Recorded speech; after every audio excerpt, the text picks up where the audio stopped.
In December of 2007, I was on the internet looking for ideas for a new screenplay that I was planning to write.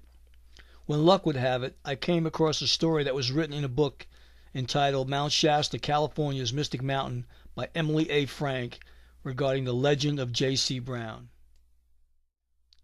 It is a story about a man who in 1934 shows up in the office of the editor of the Stockton Record newspaper and claims that 30 years earlier, while employed as a geologist for the Lord Cowdray Mining Company of England, he stumbled upon an entrance to a tunnel that led 11 miles underneath Mount Shasta, where he claimed he found an ancient Lemurian civilization with the mummified remains of a king and queen, hieroglyphics, and 27 skeletons ranging from 6.5 feet to 10 feet tall. After reading the story, I became fascinated by it. Writing down all the clues that I had learned, I decided to spend a couple of weeks at the New York Public Library and see if I could solve the legend. In February of 2008, I was able to connect the dots and discover the true identity of the man known only as J.C. Brown. I then contacted Mike Fitzgerald, a columnist of the Stockton Record, and solved the 75-year-old mystery.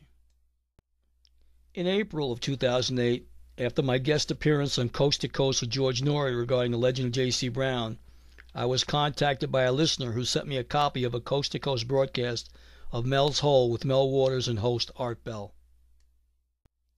It was a listener's belief that Mel's Hole dovetailed with my theory of a hollow earth in the legend of J.C. Brown. And after listening to the Mel's Hole CD, I also thought that there could be a connection between Mel Waters' hole on his property and the tunnel that J.C. Brown found near Mount Shasta. In June of 2008, I traveled to Olympia, Washington to meet the listener.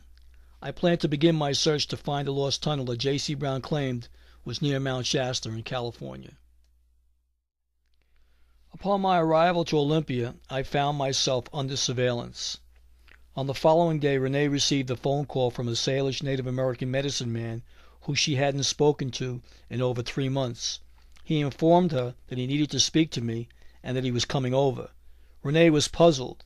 There was no way he could have known that I was coming. I'll call the medicine man Bobby to protect his identity. When Bobby arrived, he and I had an instant connection. Bobby shared stories about the oral history of his people and validated the hollow earth theory that I had been working on.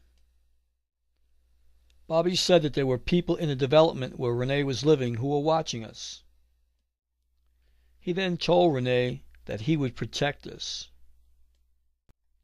Shortly thereafter, I was being followed by strangers and threatened on the street, and not long after that there were several attempts on mine and my friend Renee's life. What was happening to me was like a scene out of the Mel Gibson conspiracy theory movie. Who would believe that something like this could be happening in America? I had begun a journal 3 months earlier and documented each and every event. It was my plan to write a movie about my experiences and call it Stop Marconi. I knew that Hollywood wasn't ready for the truth, but YouTube was, so I decided I would put it out as a comedy on YouTube at my Sindoni Productions site. In August, I was invited by Renee to a Native American ceremonial sweat lodge on the Puyallup Reservation in Tacoma, Washington. It was there I met Dino, a member of the Sioux tribe. After the sweat, Dino invited Renee and I to the Drumming for Peace rally at the state capitol in Olympia, Washington, that was being held on the following day. It was going to be a 2-day event. When I got to the event, Dino greeted me warmly and told me that he had to go to his car because he had a gift for me.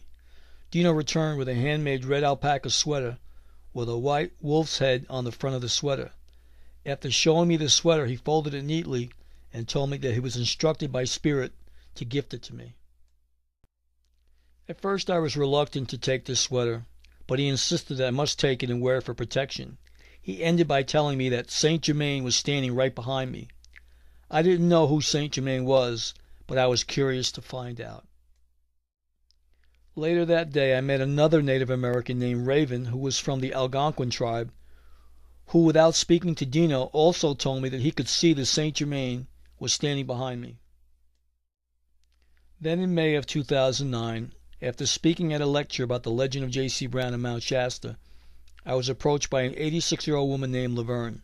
Laverne informed me that there was a man named Kenneth McNeil that she wanted me to meet. She ended by saying, "I don't know why I'm supposed to take you there. I just do what Spirit tells me to do." Later that week, I got a call from Laverne. She told me that she would meet me in downtown Mount Shasta and take me to meet Kenneth McNeil. Kenneth McNeil was an elderly gentleman who was 86 years old. He and Laverne had been friends for many years. Uncle Kenny, as he liked to be referred to, was the 1945 kissing sailor in Life magazine. Not long after the introduction, Kenneth took out his photo album and validated his claim. When Kenneth was done showing me his photos, he told me that he was expecting me. He went on to say that 8 months earlier he had almost passed away, but it was at that time he told Adama, the high priest of Telos, that he wanted to be taken into the city of Telos, and he wasn't ready to ascend at that time. He said that Adama then told him that he would be going up to Panther Meadows in August, and at that time he would be met and escorted in to the city of Telos. Laverne then interrupted Kenneth's tale and asked him if he knew who I was. Laverne had only introduced me by name only. He couldn't have possibly known anything about me. Kenneth looked at me for a minute and then pointed to his right and said, "I'm going to ask my personal angels, Edwin and Johnny." I stood there silently and then looked around me, but could see no one other than the three of us in the room. Kenneth then answered, "You are my older brother from Lemuria." I then joked with him and asked, "What was my name?" Kenneth quickly answered, "Your name was Randu." I then asked him, "What was your name?" And he said, "Do you promise not to laugh?" I said, "Okay, I won't laugh." "My name was Kandu. I was told by Adama that I would meet you before my ascension." Kenneth then told me that after the snow melted on the higher elevations on Mount Shasta in August, he and I would go up to Panther Meadow together. Kenneth was now curious to find out what had brought me to Mount Shasta. He wanted to know about the legend of J.C. Brown. So I told him what I had learned, and then he asked that when I found the entrance to return to his home and show him a photo of what I had found. In early June, I returned to Kenneth's home to show him photos and a video that I had created for YouTube entitled "Solving the Legend of J.C. Brown." After watching the video and studying the photos, he told me that Saint Germain had entered the room with Archangel Michael and Adama, the high priest of the city of Telos. He then said that I had been chosen to bring the truth to light, and that I would need to do the necessary spiritual work required to be allowed entry into Telos. It was then that Kenneth asked me to hand him a purple book that was sitting on his coffee table. I picked up the book and handed it to Kenneth. The book was entitled "Prayers to the Seven Sacred Flames" by Aurelia Louise Jones. As he thumbed through the book, he told me that he was very good friends with Louise, who herself was very sick and close to ascending as well. For the next 2 months, I visited Kenneth on a regular basis, bringing him a cheeseburger and a chocolate shake from Burger King. Then in August, without any warning, Kenneth passed away. After Kenneth's memorial service, I was given a laminated photo as a keepsake. Early the next morning, I was awakened by what I thought sounded like Kenneth McNeil's voice.